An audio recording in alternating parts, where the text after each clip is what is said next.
வணக்கம். ஆன்மீக ஆரோக்கியம். அறம் வாழ்க, வளம் பெறுக. குரு வாழ்க, குருவே துணை.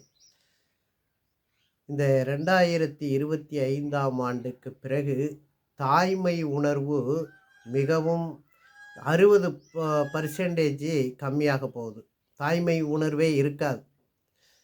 70% யாரும் குழந்தை பெத்துக்க மாட்டாங்க.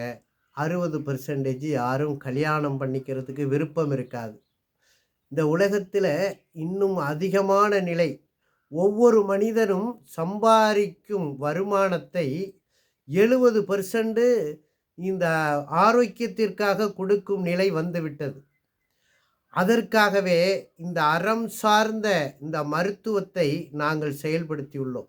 ஒவ்வொரு மனிதனும் தன்னைத்தானே 100% சுகப்படுத்தி கொள்ளலாம் என்பது உறுதியான உண்மை என்று இந்த அறக்கட்டளை மூலியமாக நாங்கள் இந்த வாழ்வியலை சொல்லிக் கொடுக்க தயாராக இருக்கிறோம். வாழ்த்துக்கள். வணக்கம்.